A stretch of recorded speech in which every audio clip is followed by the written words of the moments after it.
नमस्कार साथियों, राजस्थान क्लासेस के यूट्यूब चैनल में आपका हार्दिक स्वागत, अभिनंदन। आइए बात करते हैं अपन प्रेजेंट परफेक्ट टेंस के बारे में।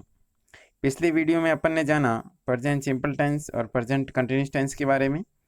आज की वीडियो में आज अपन अध्ययन करेंगे प्रेजेंट परफेक्ट टेंस के बारे में। प्रेजेंट परफेक्ट टेंस क्या होता है, इसके क्या क्या यूजेज होते हैं, इसके बारे में पूरा अध्ययन अपन आज इस वीडियो में करेंगे। चलिए आइए शुरुआत करते हैं। प्रेजेंट परफेक्ट टेंस क्या होता है, देखिएगा। इट एक्सप्रेसेस का मतलब होता है जताना।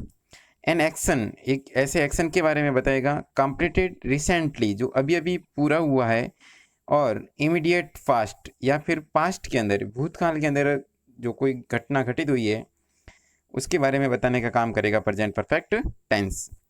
हिंदी में अपन बात करें इसको समझने के लिए, तो भूतकाल में कोई ऐसी घटना जिसका संबंध वर्तमान से हो, यानी प्रेजेंट टेंस ऐसी कोई घटना जिसका संबंध प्रेजेंट से हो और वो पास्ट में हुई हो, तो ऐसा बताने का काम करेगा प्रेजेंट परफेक्ट टेंस। साथियों, बात करते हैं वर्ब फॉर्म की।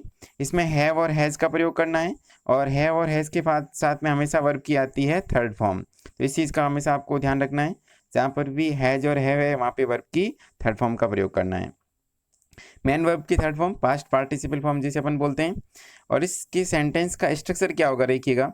सेंटेंस का स्ट्रक्चर रहेगा सब्जेक्ट के बाद में हैज और हैव आ जाएगा, उसके बाद वर्ब की थर्ड फॉर्म और ऑब्जेक्ट। और यदि इसके नेगेटिव स्ट्रक्चर की बात अपन करें तो हैज और हैव के तुरंत बाद में आपको क्या लगा देना है, नॉट। तो सेंटेंस का टाइप क्या बन जाएगा, नेगेटिव। अगर आप सेंटेंस को इंटरगेटिव बनाना चाहते हैं तो दो तरीके मैंने आपको बताए थे। एक तो हेल्पिंग वर्ब से शुरू करना। हेल्पिंग वर्ब से जब अपन शुरू करेंगे तो सेंटेंस की शुरुआत में आपको हेल्पिंग वर्ब रखनी है। और यदि WS वर्ड से शुरू कर रहे हैं तो सबसे पहले आपको WS वर्ड से सेंटेंस की शुरुआत करनी है। तो ये तो था सेंटेंस का स्ट्रक्चर, मैंने प्रेजेंट परफेक्ट टेंस के जो सेंटेंस आप बनाओगे उसका स्ट्रक्चर क्या रहेगा उसके बारे में जानकारी। इस टेंस के कुछ एडवर्बियल्स होते हैं जिसको भी आपको ध्यान में रखना है।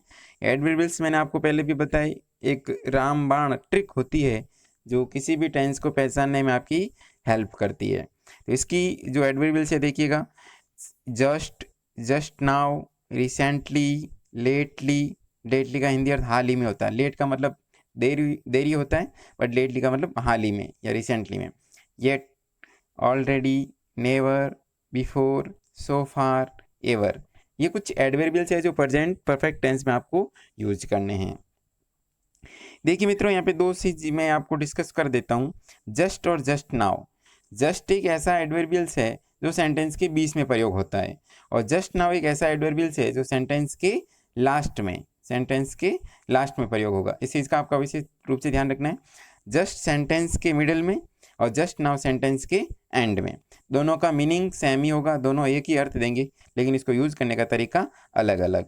इसी प्रकार येट और सो फार, ये भी ऐसे एडवर्बियल्स है जिसका मीनिंग सेम होता है, मतलब दोनों का अर्थ समान होगा, लेकिन यूज करने का तरीका अलग। देखिए, येट जब भी आप यूज करोगे तो नेगेटिव सेंटेंस होगा, यानी येट का प्रयोग जब भी आप करो तो सेंटेंस नेगेटिव होना चाहिए, यानी नेगेटिव सेंटेंस में ही येट का प्रयोग करना है। सो फार का प्रयोग आपको अफर्मेटिव सेंटेंस में करना है, नेगेटिव सेंटेंस में सो फार का प्रयोग नहीं होगा। तो ये कुछ एडवर्बियल्स थे, इसका भी आपको विशेष रूप से ध्यान रखना है।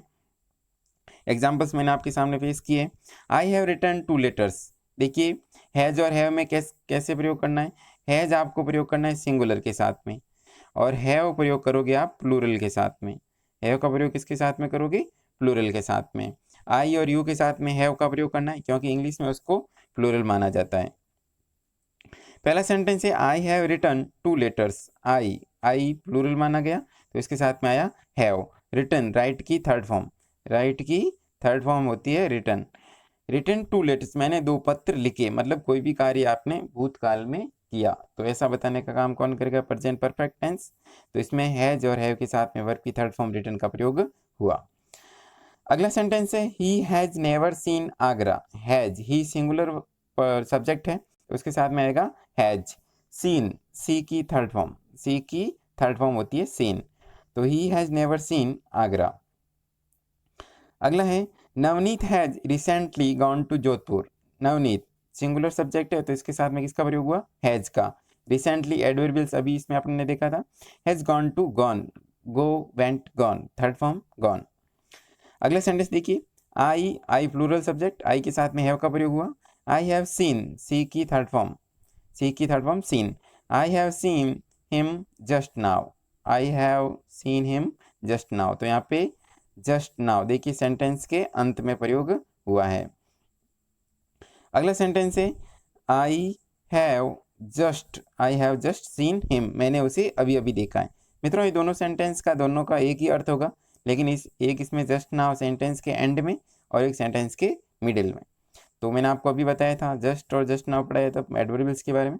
जस्ट नाउ सेंटेंस के एंड में आएगा और जस्ट सेंटेंस के मिडिल में आएगा। आइए बात करते हैं कुछ अदर यूजेस के बारे में, इसके क्या क्या यूजेस होते हैं अदर। कंप्लीटेड एक्शन, ऐसा कोई कंप्लीट एक्शन यानी पूरा हुआ कार्य उस टाइम इज नॉट गिवन, जिसका टाइम नहीं दिया हो। मित्रों विशेष रूप से इस बात को ध्यान में रखें, यदि उसमें टाइम दिया जा रहा है तो वो पास्ट टेंस का होगा, यदि टाइम नहीं दिया जा रहा है तो प्रेजेंट परफेक्ट टेंस का होगा। आजकल के जो कंपटीशन एग्जाम में इसी में से क्वेश्चन ज़्यादा पूछे जा रहे हैं। टाइम का एडवर्बियल्स नहीं दिया जाएगा आपको, प्रेजेंट परफेक्ट टेंस का एडवर्बियल्स देकर के ऐसे क्वेश्चन पूछे जाते हैं। तो पहला सेंटेंस देखिए, माई मदर रेड। देखिए रीड एक ऐसी वर्ब है जिसकी तीनों फॉर्म्स, वर्ब का जो स्ट्रक्चर होता है रीड, READ ही होता है, लेकिन इसकी फर्स्ट फॉर्म को रीड बोला जाता है और सेकंड फॉर्म और थर्ड फॉर्म को रेड बोला जाता है। तो इसकी first form, second form, third form होगी रीड, रेड, रेड। तो यहाँ पे जब भी आपको सेकंड या थर्ड फॉर्म बोलनी है तो रेड बोलोगे, इसका आपको विशेष रूप से ध्यान रखना है। माई मदर सिंगुलर है, पर्सन है। My mother read the Bhagavad Gita, मेरी माता जी ने गीता पढ़ ली है। मतलब कोई भी आपको यहाँ पे टाइम का एडवर्बियल्स नहीं है, तो सीधी सी बात है इसमें आपको कौन सा टेंस यूज करना है, प्रेजेंट परफेक्ट टेंस। अगला I have, I plural subject, मतलब है तो एक, आई के साथ में प्लूरल वर्ब यूज होगी। आई हैव डन, डू की third form, do, did, done. I have done post graduation English literature, I have done post graduation in English literature, मैंने इंग्लिश लिटरेचर में PG किया है। अगला सेंटेंस देखिए, his brother has not return yet. देखिए मैंने आपको अभी बताया था येट जब भी प्रयोग आएगा तो येट के साथ में नेगेटिव सेंटेंस होना चाहिए, तो यहाँ पे नॉट आया हुआ है। नॉट नेगेटिव का स्ट्रक्चर मैंने आपको अभी बताया था, हेल्पिंग वर्ब के तुरंत बाद नॉट लगाना। His brother has not return yet, उसका भाई अभी तक नहीं आया है। अगला sentence, we have not met anywhere before, हम अभी तक पहले कहीं नहीं मिले हैं। एनीवेयर का मतलब कहीं भी नहीं, यहाँ पे भी नेगेटिव सेंटेंस यूज किया है के बाद में नॉट का प्रयोग हुआ। मीट की थर्ड फॉर्म है मीट की थर्ड फॉर्म क्या होगी, met. We have not met anywhere before भी प्रेजेंट परफेक्ट टेंस का एडवर्बियल्स। चलिए आगे बढ़ते हैं। देखिए नोट लगा करके कुछ चीजें डिस्क्राइब यहाँ पे आपके सामने कर रहा हूँ। The present perfect tense is not used with time expression of the past के कोई भी टाइम एक्सप्रेशन के साथ आपको प्रेजेंट परफेक्ट टेंस यूज नहीं करना है। जैसे कोई भी क्लॉक टाइम हो, डे का नाम हो, डेट हो, मंथ, ईयर, यस्टरडे, ये सारे के सारे पास्ट टेंस के एडवर्बियल्स है। That day, last night, month, week, year, इसको अपन last night, last month, last week, last year इस प्रकार बोलेंगे। 2 days एगो एटसेट्रा। तो ये सारे के सारे जो एडवर्बियल्स आपके सामने लिख रखे हैं सारे के सारे पास्ट टेंस के, इनके साथ में आपको कभी भी प्रेजेंट परफेक्ट टेंस का यूज नहीं करना है। फॉर एग्जांपल देखिए, द मैच, यहाँ पे वर्ब दे रखी है स्टार्ट, लेकिन यहाँ पे आपको 10 मिनट्स एगो एक टाइम का एडवर्बियल दे रखा है। तो टाइम का एडवर्बियल है, इसका मतलब यहाँ पे पास्ट टेंस यूज होगा। तो यहाँ पे पास्ट टेंस में वर्ब की सेकंड फॉर्म यूज होती है स्टार्टेड, क्या हो जाएगी, स्टार्टेड। यहाँ पे हैज हैव का प्रयोग नहीं होगा। तो सेंटेंस बनेगा द मैच स्टार्टेड 10 मिनट्स एगो। अगला सेंटेंस देखिए, I blank space his letter yesterday, यहाँ पे भी देखिए यस्टरडे देखिएगा पास्ट टेंस का एडवर्बियल है। अभी आप चीज़ें मैंने आपको बताई थी, नोट्स में नोट लगा के मैंने बताया था कि पास्ट टेंस का एडवर्बियल इसमें यूज नहीं करोगे। तो गेट की सेकंड फॉर्म होती है गॉट, गेट की सेकंड फॉर्म क्या होती है, गॉट। तो सेंटेंस बनेगा I got his letter yesterday, यानी ये दोनों के दोनों सेंटेंस टाइप है जो पास्ट टेंस के, यानी प्रेजेंट परफेक्ट टेंस में इसका यूज नहीं करना है, क्योंकि इसमें पास्ट टेंस का एडवर्बियल्स आया हुआ है, यानी टाइम का एडवर्बियल आया हुआ है। अगली चीज भी इंपॉर्टेंट, ध्यान रखें, last day, last night, last week, last month, last year, यदि ये एडवर्बियल्स आए तो आपको सिंपल पास्ट टेंस करना है। यदि in the last day, in the last night, in the last week, in the last month या इन द लास्ट ईयर हो तो प्रेजेंट परफेक्ट टेंस करना है। देखिए दोनों में अंतर क्या होता है। लास्ट डे का मतलब होता है पिछला ईयर या लास्ट, जो मोस्टली इसमें ना ईयर का प्रयोग होता है, लेकिन आप इसको भी ध्यान में रखेंगे। यदि अपन लास्ट ईयर को देखें, लास्ट ईयर का मतलब पिछला एक साल, मतलब अभी बात करें 2020 में अपन हैं तो 2019 की बात हो रही है। यदि इन द लास्ट ईयर हो, इन द लास्ट ईयर का मतलब आज से 365 दिन पहले, यानी आज से 365 दिन पहले की बात कर रहा है तो वो होगा इन द लास्ट। और यदि पिछले साल की बात करें तो 2019 की बात करें तो लास्ट डे। तो इसको भी आप ध्यान में रखोगे। इसके कुछ एग्जाम्पल मैं यहाँ पे आपके सामने पेश कर रहा हूँ। They sold their house to us last year, उन्होंने अपना घर लास्ट ईयर बेचा, यानी simple past tense. Last year यहाँ पे पास्ट टेंस का एडवर्बियल्स है तो इसमें लास्ट ईयर। अगला सेंटेंस है they have completed their work in the last month, यानी पिछले महीने उन्होंने, आज से इस दिन को काउंट करते हुए 30 दिन जहाँ पर होते हैं वहाँ पे मंथ माना जाएगा। तो ये चीजें, ये जो सेंटेंस है वो आएगा आपके प्रेजेंट परफेक्ट टेंस में। चलिए आगे बढ़ते हैं। If the time of past action extend to the present or some unspecified date in the past, we use the present perfect। देखिए क्या कहा गया है। If the time of past action, अगर कोई भी भूतकाल में कोई कार्य हुआ है और वो एक्सटेंड हो रहा है, मतलब उसमें ग्रोथ हो रही है, बढ़ोतरी हो रही है, टू द प्रेजेंट और सम अनस्पेसिफिक, प्रेजेंट टाइम तक उसमें वृद्धि हो रही है, और सम अनस्पेसिफाइड टाइम, ऐसा कोई टाइम जिसका फिक्स नहीं हो, उस डेट तक वो उसकी एक्सटेंड हो रहा है, एक्सटेंशन हो रहा है, तो उसके लिए अपने को प्रेजेंट परफेक्ट टेंस का यूज करना होगा। जैसे देखिए एक सेंटेंस के माध्यम से समझते हैं। रमन, रमन सिंगुलर पर्सन है, रमन के साथ में has, Raman has lived in Jodhpur for 10 years, इसमें सिंस और फॉर का प्रयोग होगा। ज़्यादातर सिंस और फॉर का प्रयोग कंटिन्यूस जो होता है ना, परफेक्ट कंटिन्यूस टेंस में होता है, लेकिन ऐसा कोई घटना जिसमें ना आपको ऐसा महसूस हो कि वर्तमान तक या पास्ट के किसी पॉइंट तक, किसी डेट तक उस घटना का घटना या कोई एक्शन हुआ है, तो उसके लिए भी आपको प्रेजेंट परफेक्ट टेंस का यूज करना है। Raman has lived in Jaipur for 10 years, Raman यहाँ पर 10 ईयर्स में 10 साल तक रह चुका है। तो इसमें ऐसा नहीं बताया जाएगा कि आगे भी रमन रहेगा या नहीं रहेगा, ऐसी पॉसिबिलिटी नहीं है।